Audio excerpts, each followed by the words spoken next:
మోకాల నొప్పులకు ఎటువంటి సర్జరీ లేకుండా ఎపియాన్ పెయిన్ క్లినిక్ అందిస్తున్న అత్యాధునిక చికిత్స. Welcome to Suman TV. నేను మీ నవీన్. ప్రస్తుతం మనం ఆస్టర్ ప్రైమ్ హాస్పిటల్లో ఉన్నాము. మనతో ఉన్నారు ప్రముఖ న్యూరో సర్జన్ డాక్టర్ రంగనాథన్ గారు. హాయ్ సార్, నమస్తే అండి. నమస్తే సార్, ఈరోజు పార్కిన్స్ అంటే ఇప్పటికే మీలాంటి పెద్దలు చాలా వరకు కూడా దీని గురించి అవేర్నెస్ చేసుకుంటూ వచ్చారు. సో ఇంకా కొద్దిమందికి తెలియని వాళ్ళ కోసము అసలు దీని లక్షణాలు ఏ విధంగా ఉంటాయి, ఎందుకు దీనికంటే ఒక స్పెసిఫిక్ డే వచ్చింది సార్? అంటే ఇప్పుడు ప్రపంచంలో ఇప్పుడు ప్రతీది ఏమిటంటే ప్రతిదీ epilepsy day, brain tumour day, world health day, అలాగే పార్కిన్సన్ వ్యాధి డే, ఆల్జిమర్స్ డే. అంటే ఏమిటంటే ఈ అవగాహన ఎందుకు కల్పించాల్సి వచ్చిందంటే 2025 వచ్చి ఇన్ని సంవత్సరాల తాలూకా ఆరోగ్య శాస్త్రం ప్రగతి చెందినా కూడా దాని తాలూకా పద్ధతి మారుతూ ఉంది. ఇంకా ఈ వ్యాధిగ్రస్తులు చాలా ఎక్కువ మందిగా ఉన్నారు. ఇప్పుడు ఉదాహరణకు మీరు భారతదేశంలో తీసుకోండి. ఆయన ఇప్పుడు 1817లో జేమ్స్ పార్కిన్సన్ అనే మహానుభావుడు పార్కిన్సన్ వ్యాధి గురించి ఒక వ్యాసం రాశాడు, షేకింగ్ డిజీజ్ అని. ఆ తర్వాత ఆయన పేరు మీదుగా పార్కిన్సన్ వ్యాధి అని పెట్టారు. ఎప్పటి మాట అది? 1817. అండ్ ఎన్ని సంవత్సరాలు గడిచింది. ఆయన ఎందుకు మనం దాని గురించి చెప్పుకోవాల్సి వస్తుంది అని అంటే జనాభా తాలూకా పద్ధతులు, వాతావరణం, అలవాట్లు ఇవన్నీ మారుతున్న కొలది వ్యాధుల తాలూకా సంఖ్య కూడా పెరిగిపోయింది. ఓకే, ఇది దేశాన్ని బట్టి మారుతాయి సార్? కొంతవరకు అది ప్రపంచవ్యాప్తంగా చూస్తూ ఉంటే జనాభా ఒకటే కాదు, భారతదేశంలో ఈ పార్కిన్సన్ వ్యాధిగ్రస్తులు కూడా చాలా ఎక్కువగా ఉన్నారు. మీరు నమ్ముతారా? దగ్గర 13 నుంచి 45 మంది లక్ష మంది జనాభాలో. సార్, ఇది పార్కిన్సన్ అని మనం వింటూ ఉంటాం సార్, కానీ దీని లక్షణాలు ఎట్లా ఉంటాయంటే నార్మల్గా షవరింగ్ వణికినా కూడా అది దాని కిందకి వస్తుందా, లేకపోతే దీని లక్షణాలు ఎట్లా ఉంటాయి? వణకడం అనేది ఒక లక్షణం. దీన్ని క్లుప్తంగా 2 రకాలుగా మనం విభజిస్తాం, మోటార్ సిమ్టమ్స్ అని, non motor symptoms. Okay okay, అందరికీ తెలిసింది ఈ మోటార్ సిమ్టమ్స్. అది వచ్చేసరికి పుణ్యకాలం కాస్త కొంతవరకు లేట్ అయిపోయినట్లు లెక్క. ఓకే, ఎందుకు మోటారు మీరు అడిగారు కదా, మోటార్ లక్షణాలు అంటే చేయి వణకడం, నడుస్తున్నప్పుడు స్లో అయిపోవడం, తర్వాత స్టిఫ్గా అయిపోవడం, రిజిడిటీ అని, చేతులు ఏదన్నా కానీ స్మూత్గా చేతులు కలపలేకపోవడం, దీన్ని రిజిడిటీ అంటారు. మామూలుగా మేము ఇప్పుడు చదువుకున్నప్పటి నుంచి కూడా పార్కిన్సన్ వ్యాధి అంటే ఈ 3 ట్రయాడ్ అంటారు ఇంగ్లీష్లో. 1, 2, 3. ఇప్పుడు అవన్నీ అయ్యేసరికి చాలా లేట్ అయిపోతూ ఉంది. ఇక్కడ ఒక మాట చెప్పుకోవాలి ఏమిటంటే 2025లో ప్రపంచమంతటా సరే ఇప్పుడు ఆరోగ్యం తాలూకా దశ 2 మారింది. ఏ విధంగా? దానికి 3 పీలు వచ్చాయి. ప్రోయాక్టివ్ అంటే ముందే అంచనా వెలగడం, రెండోది ప్రివెంటివ్ అంటే రాకుండా నివారణ చేయడం, ప్రిడిక్టివ్ రావచ్చు ఈ వ్యక్తికి అని ఆలోచన చేయడం. సో ఇప్పుడు వైద్య విధానం ఏం మారిందంటే ప్రోయాక్టివ్, ప్రిడిక్టివ్, దెన్ ప్రివెంటివ్. అంటే కానీ కష్టం వచ్చిన తర్వాత వైద్యం ఎలాగో చేస్తున్నారని అందరూ గుర్తుపడుతున్నారు. ఈ భాగంలోనే లక్షణాలతో ఒక వరస మారింది. ఇప్పుడు మీరు ఆశ్చర్యపోతారు. అంటే ఒక వ్యక్తి ఎవరో మా దగ్గరకు వచ్చినప్పుడు ఈ లక్షణాలు కానీ మేము గమనిస్తే, మీరందరూ ఎవరైతే వింటున్నారో అందరూ కూడా, సుమన్ టీవీ తాలూకు ప్రేక్షకులు అందరూ కూడా కానీ అనుకుంటే ఆల్జిమర్స్ వ్యాధి వచ్చేసింది, పార్కిన్సన్ వ్యాధి వచ్చేసిందని కాదు, కానీ కావచ్చేమో అని ఒక అనుమానం అయితే పడిచూపి మీరు డాక్టర్ని సంప్రదించాల్సిన అవసరం అయితే ఉంది. Okay okay. ఉదాహరణకు ఒక వ్యక్తి ఎక్కువ నిద్రపోతున్నాడండి రోజంతా, ముఖ్యంగా డే టైంలో. ఓకే, నిద్రపోయినా కూడా తర్వాత బాగా చికాకు లేచిపోతూ ఉంటాడు. స్మెల్ తగ్గిపోయింది, లేదు కోవిడ్ కాని టైంలో, కోవిడ్ టైంలో స్మెల్ తగ్గిపోయింది, అసలు స్మెల్ పూర్తిగా పోయింది అంటారు. ఏ కారణం లేకుండా స్మెల్ తగ్గిపోయింది. అదే కాకుండా కాన్స్టిపేషన్ అండి, దానికి ఒక కారణం లేదు, ఏ మందులు లేదు, మలబద్ధకం. తర్వాత ఊరికే గాబరా, ఆందోళన, డిప్రెషన్, ఆయాస పడిపోయినట్టు, వీక్నెస్ జనరల్గా ఉండడం, నిలబడితే సడన్గా బీపీ తక్కువైపోవడం, చెమటలు పట్టేయడం. జ్ఞాపక శక్తి ఏదో కొంచెం తేడా ఉందండి ఈ మధ్యకాలంలో. ఇంతకుముందు నేను ఆఫీస్లో చాలా షార్ప్గా ఉండేవాడిను, ఇప్పుడు అంత షార్ప్గా లేను. కాగ్నిటివ్ స్కిల్స్ అంటారు. అంటే ఏమిటి? డెసిషన్ తీసుకోవాలంటే చేయటం, ఆ స్పీడ్ అనేది తగ్గిపోయింది. ఇప్పుడు హ్యాండ్ రైటింగ్ తగ్గిపోయిన తర్వాత బ్యాంకులో మీ చెక్కులు గట్టి యాక్సెప్ట్ చెక్కులు రాసేవాళ్ళు తక్కువైపోయింది. చెక్కులు అంటే హ్యాండ్ రైటింగ్ మారిపోయిన తర్వాత, వనుకోవడం ఎక్కువ వచ్చిన తర్వాత పార్కిన్సన్ వ్యాధిని ఎలాగ డయాగ్నోజ్ చేస్తారు. ఇప్పుడు ఆలోచన ఏమిటంటే ఇలాంటి లక్షణాలు ఉండగానే వచ్చిన అందరికి కూడా పార్కిన్సన్ కాకపోయినా కూడా గ్రహించాల్సిన ముఖ్యమైన లక్షణాలు అయితే ఈ 2 అండి. ఏది? Excessive day time sleep. Okay, అంటే నిద్ర లేని సమస్య కూడా దీంట్లో సింటమ్ గా గుర్తిస్తాం. అదే కదా ఇప్పుడు నిద్ర ఎక్కువైన ఇబ్బంది, తక్కువైన ఇబ్బంది, అదే ప్రాబ్లం. అంటే ఏంటంటే ఇందులో గమనించాల్సింది ఏంటంటే డే టైమ్ స్లీప్. మామూలుగా భగవంతుడి ఇచ్చిన సమయం ఏంటంటే రాత్రి నిద్రపోవటం, అది సహజం. డే టైమ్ స్లీప్ అది కూడా ఎక్సెసివ్. అంటే ఎందుకు అది ఎక్కడైతే మెదడు లోపల కేంద్రం ఉంటుంది హైపోథాలమస్ అని, అది అక్కడ తేడా రావడం వల్ల. ఇప్పుడు ఈ లక్షణాల గురించి మీరు మాట్లాడుకుంటే ఏంటి, మామూలుగా మేమందరం ఏం చెప్తాం, ఎందుకు వస్తుందంటే మెదడులో ఒక భాగం ఉంటుంది, దాని పేరు బేసల్ గాంగ్లియా. మెదడు లోపల ఉంటుంది. బేసల్ గాంగ్లియాలో ఇంకొక భాగం ఉంటుంది, దాని పేరు సబ్స్టాన్షియా నిగ్రా. ఎక్కడైతే డోపమిన్ అనే ఒక ద్రావకం తయారవుతుందో దాని కారణాంతరం వల్ల తగ్గిపోయింది, దానివల్ల వ్యాధి వస్తుంది. ఇది మామూలుగా శాస్త్రం అందరికీ తెలిసిందే. ఇప్పుడు మీరు వింటే ఆశ్చర్యపోతారు, మెదడులో మిగతా భాగాలు కూడా ఎఫెక్ట్ అవుతున్నాయండి. అందులో ఒక భాగం అనుకోండి ఫ్రంట్లో, అంటే ఈ భాగం అంటే ఏమిటి, జ్ఞాపక శక్తి, క్యాలిక్యులేషన్, కాగ్నిటివ్ స్కిల్స్, మతిమరుపు, ఇవన్నిటికీ కేంద్రం. Okay okay. ఆ తర్వాత మీరు కిందకి వెళ్తూ ఉంటే చిన్న మెదడు రావడం, నడక చిన్నగా అయిపోవడం, స్లో అయిపోవడం, ఫెస్టినేటింగ్ ఎయిట్ అంటారు. ముందు చాలా ఫాస్ట్గా నడిచేవాడు, ఏదో ఆ సెటిల్ అంటాం తెలుగులో, ఇంగ్లీష్లో. అది గమనించాలి, ఏదైనా తేడా వచ్చింది. ఇప్పుడు నడుస్తూ ఉంటారు, చేతులు కదలిక మామూలుగా ఏంటంటే అసోసియేటెడ్ మూమెంట్స్ అంటాం. ఆ చేతులు కదలకుండా ఇలాగ నడుస్తూ ఉంటారు, అంటే ఆ మార్పు రావాలి. ముఖంలో ముందులాగా లేడు, మాస్క్ లైక్ ఫేసెస్, ఏదో జోక్ వేసారు మీరు, నవ్వడు, ఇలాంటి మార్పులు కూడా న్యూరోకి సంబంధించే కదా సార్ మొత్తం. ఫేస్ ఎక్స్ప్రెషన్ కావచ్చు, మన నడక కావచ్చు, చేతులు కదలిక కావచ్చు, ఈ రెండు కూడా అదే నేను చెప్పాను కదా. ఇప్పుడు అలాగా ఇప్పుడు ఇంకొక భాగం ఉంది లింబిక్ సిస్టమ్ అని, ఎక్కడైతే ఆందోళన, తర్వాత డిప్రెషన్, మెదడు లోపల ఉంటుంది లింబిక్ సిస్టమ్. ఓకే. అక్కడే ఇన్సులిన్ ఒక ప్రాంతం ఉంటుంది, ఏదైతే బాగా మెమరీకి ఇట్లాంటికి కేంద్రం. ఇంకా తర్వాత మీరు కిందకు వస్తే ఒక వ్యాగస్ నెర్వ్ అని ఉంటుంది. వ్యాగస్ నెర్వ్ అంటే ఏమిటి, 10వ నంబర్ నెర్వ్. ఈ మధ్య కాలంలో శాస్త్రం ఏమిటంటే మనకు పొట్టకి, జీర్ణాశయానికి, గట్కి, బ్రెయిన్కి ఒక లింక్ ఉంది అని. అంటే కిలో తేడా ఉంటే దాని ఎఫెక్ట్ బ్రెయిన్లో వస్తుంది, సెకండ్ బ్రెయిన్ అంటే ఉంటారు. Second brain. ఇంకొకటి ఇప్పుడు ఇందాక చెప్పుకున్నాం, వాసన కోసం ఉండేటువంటి ఆల్ఫాక్టరీ నెర్వ్ అంటే 1వ నంబర్ నెర్వ్. వ్యాగస్ నెర్వ్ 10వ నంబర్ అయితే ఆల్ఫాక్టరీ నెర్వ్ 1వ నంబర్ నెర్వ్. స్మెల్ తగ్గిపోయింది.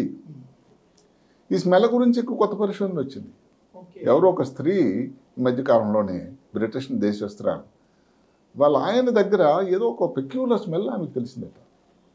ఏమిటది, మస్కీ స్మెల్ అంటారు. మస్కీ స్మెల్ అంటే తెలుగులో అంటే కస్తూరి వాసన, కొంచెం గాఢంగా వేడిగా ఉన్నట్టు ఒక ఆ స్మెల్ అనమాట.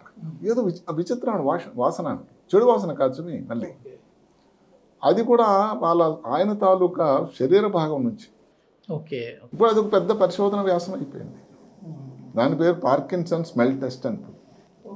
ఎందుకు, శరీరంలో ఈ స్వెట్ ఏదైతే ఉందో, చెమట గ్రంథులు ఉంటాయి, అవన్నీ ఉండే దగ్గర పర్టికులర్ మెడ భాగంలో ఇవి వచ్చి దాని లోపల ఉండేటువంటి కొన్ని వాలటైల్ ఆర్గానిక్ కాంపౌండ్స్ అని ఉంటాయి, అవి అలాగ బయటికి రావడం వల్ల ఈ వాసన వస్తుంది అని. ఇప్పుడు దానికి అక్కడి నుంచి కానీ మీరు ఏదైనా స్వాబ్ లాగా, ఇప్పుడు థ్రోట్ స్వాబ్ తీసారనుకోండి, దాని నుంచి 95% అటండి ఏది పాజిటివిటీ.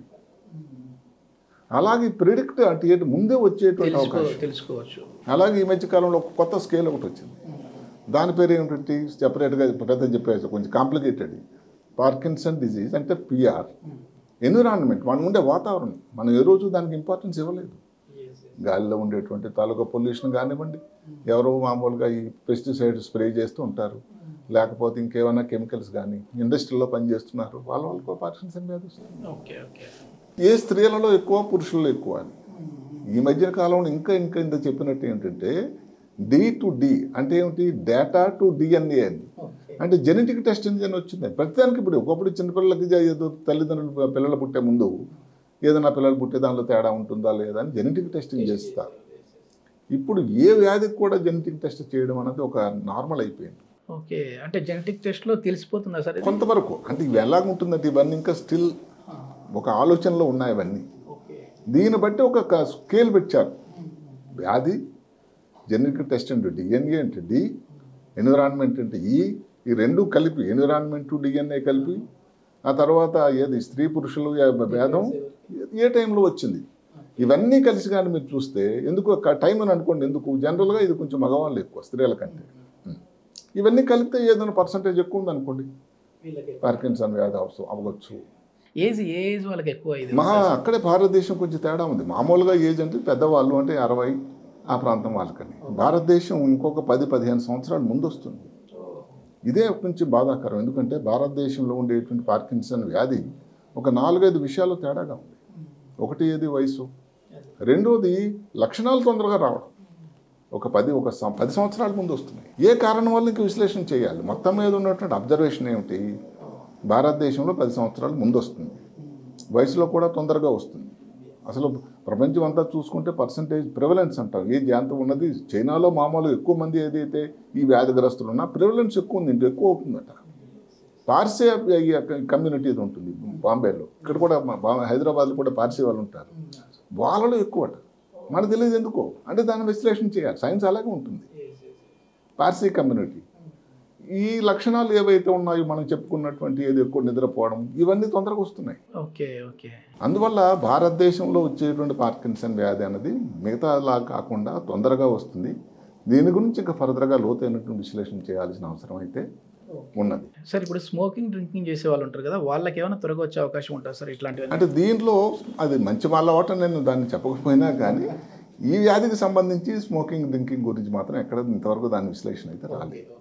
ఇప్పుడు టెస్టులు అనుకోండి, మామూలుగా చేసేటువంటి ఏదైతే ఎంఆర్ఐలు సిటీ స్కాన్లు ఒక్కోసారి మనకు తెలియకపోవచ్చు. అదే ఇప్పుడు డాపా పెట్ స్కాన్ అని ఒకటి ఉంది, అది చాలా ప్రశస్తమైంది, మన హైదరాబాద్లో చాలా చోట్ల ఉంది. ఇంకా దానికి ఒకటి వచ్చింది, ఏదది ఆల్ఫా సిన్యూక్లిన్ అసెస్మెంట్ టెస్ట్ అని ఒకటి ఉంది. అంటే అది ఒక రకమైన ఎంజైమ్ సరిపోయింది, అది ఇంకా రొటీన్గా చేయాల్సిన ప్లేస్ రావాలి. అంటే దాని పాజిటివ్ ఎంతో రెడీ తెలుసా మీకు? 84%. అంటే ఇలాంటి కొత్త ప్రయోగాలు, కొత్త టెస్టులు, ఏది మీరు స్మెల్ టెస్ట్ కానివ్వండి, పెట్ స్కాన్ కానివ్వండి, లేకపోతే ఏదైతే ఆల్ఫాసిన్ అసెస్మెంట్ టెస్ట్ అవ్వని కానీ ఏది చేసినా కానీ దానివల్ల తొందరగా గుర్తించి వైద్యం తొందరగా స్టార్ట్ చేయాలి. అదే కాకుండా ప్రివెన్షన్ అనేది ఎందుకు మనం చెప్తున్నామంటే, కష్టం వచ్చిన తర్వాత ఇబ్బంది అయిపోయింది. ఇప్పుడు మాటకి మీరు కెమికల్ వల్ల రావచ్చు ఈ వ్యక్తికి అని ప్రతిదీ. ఇప్పుడు ఒక వ్యక్తి కెమికల్ ఫ్యాక్టరీలో పనిచేస్తున్నాడు, ఈ పరీక్షలు చేశారు, మగవాడు, వయసు కూడా దగ్గర 45-50 కొన్ని సంవత్సరాల నుంచి పనిచేస్తున్నాడు. ముందే కానీ ఈ స్కేల్ ద్వారా కానీ ఈ వ్యక్తికి పార్సల్ అనేది రావచ్చు అని కానీ మనం అంటే కొంచెం జాగ్రత్తలు అక్కడ నుంచి దాన్ని తప్పించడం కానీ ఇంకేదైనా డస్క్ జాబ్ ఇవ్వాల్సింది కానీ, ఉద్యోగం తీసేమని కాదు, కుటుంబం ఎట్లా నడుస్తుంది? అది ఈ రోజున వైద్యం అన్నది ఆ దిశలో. మందులు అన్నది సరే మామూలుగా ఏదైతే ఉందో ఎల్డోపా, కార్బిడోపా అని మందులు, ఇంకా కొన్ని మందులు ఉన్నాయి, సెలిజిన్ అని. ఈ మధ్య కాలంలో కొంతమందికి ఏమిటి, ఈ పార్కిన్సన్ వ్యాధి ఎక్కువ సంవత్సరాల నుంచి ఉండేటట్టయితే డీప్ బ్రెయిన్ స్టిమ్యులేషన్ అని ఒక సర్జికల్ వ్యాధి కూడా ఉంది. అందరికీ గమనించాల్సింది ఏంటంటే, డీప్ బ్రెయిన్ స్టిమ్యులేషన్ అందరికీ చేయరు. ఏదైతే ఇంకా తప్పనిసరి పరిస్థితుల్లో మందుల వల్ల సరిగ్గా దాని వల్ల ఉపయోగం రావటం లేదంటేనే ఇది చేస్తారు. చిన్న షాక్ సర్క్యూట్ లాగా సార్, అంటే లోపల ఒక చిన్న ఎలక్ట్రోడ్స్ పెడతారు కొన్ని ముఖ్యమైన ప్రాంతాల్లో. ఇక్కడ గమనించాల్సింది ఏంటంటే, లోపలికి పెట్టినది చిన్నవైనా సర్జరీ అంటే రిస్క్ లేనిది లేదు. దానివల్ల ఇన్ఫెక్షన్ ఉంటుంది, ప్రాణానికి రిస్క్ ఉండొచ్చు, దాని లోపల క్లాట్లాడి తయారవచ్చు. కాబట్టి ఇవన్నీ కూడా భయపెట్టడం. బ్రెయిన్ ఆపరేషన్ మీద ఎట్లా చేస్తున్నాం అంటే చేస్తున్నాం అలాగే. అంటే తప్పకపోతే తప్ప ఇదే కానీ ఈ మందుల ద్వారా కానీ సెటిల్ అయిపోయినా అసలు మందులు అవసరం లేకుండా ముందే కానీ మనం ప్రివెంటివ్గా దానికి ఇప్పుడు కొన్ని ఆహార పదార్థాలు అనుకోండి, కొన్ని మంచివి, ఉదాహరణకి ఏదైనా ఆకుకూరలు, కాయగూరలు, బాగా డార్క్ కలర్ ఉన్న ఫ్రూట్స్, మంచి బ్రైట్ కలర్స్, డార్క్ కన్నా ఇప్పుడు క్యారెట్ లేకపోతే ఇది అనుకోండి బీట్రూట్, ఇలాంటి డార్క్వి, బెర్రీస్, ఫ్రూట్స్లో బెర్రీ ఫ్రూట్స్ ఇలాంటివి తీసుకున్నట్టయితే దానివలన ఎక్కువ ఉపయోగం ఉంటుందని. ఇలాంటివి ట్రై చేసి కొంతవరకు మందులు కానీ తీసుకున్నట్టయితే సర్జరీ వరకు వెళ్ళాల్సిన అవసరం లేకపోతుంది. సార్ ఇప్పుడు ఆల్కహాల్ అడిక్ట్ అయిన వాళ్ళు ఉంటారు సార్, వాళ్ళు ఒకసారి షేక్ అవుతూ ఉంటారు. సో అది ఇది ఒకే లక్షణమా లేదా? అంటే ట్రెమర్ అనేది చాలా లక్షణాలు ఉన్నాయి. ఉదాహరణకి పెద్ద వయసు ఎసెన్షియల్ ట్రెమర్ అంటారు, అదేది 50-60 తర్వాత కొంతమందికి వస్తుంది. సెరిబెల్లం ఏదైతే మాట్లాడుకున్నామో దాని ఇన్వాల్వ్మెంట్, చిన్న మెదడు ఇన్వాల్వ్మెంట్ వస్తుంది. మీరు చెప్పిన ఆల్కహాల్, అక్కడ లివర్ ఎఫెక్ట్ వల్ల ఆల్కహాల్ విత్డ్రాల్ సిండ్రోమ్ ఆల్కహాల్ టైంలో వస్తుంది. ఇట్లా ఏ కారణం అన్నది ఒక్కొక్క దానికి కొన్ని విశ్లేషణ చేయాల్సి ఉంటుంది. ట్రెమర్ అనేది ఒక లక్షణం, అది వ్యాధి కాదు. అది ఏ వ్యాధి వల్ల వచ్చింది మనం నిర్ధారణ చేయాలి. నిజంగా అసలు చాలా గ్రేట్ సార్ మొత్తం. ఎందుకంటే అసలు మన సిస్టమ్ మొత్తం కూడా ఈ నర్వ్ సిస్టమ్ మీదనే బాడీ మొత్తం డిపెండ్ అయి ఉంటుంది. సో అందుకనే ఆ దేవుడు అక్కడికి పెట్టాడు బ్రెయిన్, అంతే కదా. ఏది కదలాలన్నా ఇది ముందు పని చేయాలి. ఆయన తాలూకు అనుమతి లేకుండా శరీరంలో చిన్న అణువు కూడా కదలదు. మెదడుని అతని కపాలాన్ని ఎన్నిసార్లు నేను చెప్పిన మాట ఏంటంటే, సృష్టికర్త అంత గట్టి కపాలాన్ని పురి భాగాన్ని ఎందుకు అమర్చాడు? ఆయన కూడా దాని ముఖ్యత తెలుసు. అందుకనే ఏదో అందరికీ చెప్తాను, చిన్న ఏదో యాక్సిడెంట్ అయితే ఇక్కడ బోన్ ఎరిగిపోతుంది, తల బోన్ అంత ఫ్రాక్చర్ చేయడం అంత సింపుల్ కాదు అది. మేము ఆపరేషన్ చేసినప్పుడు దాని మీద ఒక హోల్ చేయాలంటే ఇప్పుడైతే ఎలక్ట్రిక్ డ్రిల్స్ వచ్చాయి, ఒకప్పుడు అయితే అరగంట 40 నిమిషాలు పట్టేది. ఏదో మేము అక్కడ ఢిల్లీ ఎయిమ్స్ చదువుకున్నప్పుడు ఎవరన్నా హర్యానా పంజాబ్ నుంచి వస్తే వచ్చి స్ట్రాంగ్ ఉంటారు వాళ్ళకు రంధ్రం చేయాలంటే అంతసేపు పట్టేది. ఇప్పుడు ఎలక్ట్రికల్ డ్రిల్స్ వచ్చి ఎలాగైనా న్యూరో సర్జరీ కొంత ఈజీ అయింది. మొత్తం మీద ఏంటంటే ఆ కపాలం భాగం తాలూకా ముఖ్యత ఆ భగవంతుడు గమనించే ఆ మెదడు తాలూకు ముఖ్యత దానికి అంత కవచాన్ని అమర్చాడు. ఇది మొత్తానికి ఏంటంటే ఈ ఎక్కువ ఉదయం సమయంలో ఎక్కువ నిద్రపోయినా కాన్స్టిపేషన్ ప్రాబ్లం వచ్చినా కొంచెం ఆందోళన చెందినా కూడా ఏదో లైట్ అయితే తీసుకోకండి. వాసన తగ్గిన మెయిన్. సో ఒకప్పుడు కోవిడ్ టైంలో వాసన కోల్పోయారంటే ఏదో కొంచెం అదే కోవిడ్ కాని సమయంలో కూడా వాసన కోల్పోతా ఉన్నారు. అదే కాక నిలబడగానే కళ్ళు తిరిగి పడిపోయారని ఒక ఫీలింగ్ ఉంటుంది. దాని పోస్టరల్ హైపోటెన్షన్ అంట. ఓకే, ఆ ప్రాబ్లం కూడా దీనికి వస్తుంది. ఇంత మనం చెప్పుకున్నాము. అలాగే ఎక్కువ చెమట పట్టింది అనుకోండి, అది అయిందని కాదు. ఒకసారి మీరు ఇలా చెమట టెస్ట్ మనం ఇంత చెప్పుకున్న స్కిన్ టెస్ట్ పంపిస్తే వాలటైల్ ఆర్గానిక్ కాంపౌండ్స్ అనేది ఎంత గొప్ప ఇది అవుతుంది. అందులో నా భాగ్యనగరం నిజంగా భాగ్యనగరం, అన్ని సౌకర్యాలు ఉన్న నగరం ఇది. అలాంటి అడ్వాంటేజ్ని తీసుకోవడం, దానివల్ల తొందరగా దాన్ని డయాగ్నోస్ చేసి ఒకవేళ ఇబ్బంది వస్తే ఎవరు తప్పు కాకపోవచ్చును.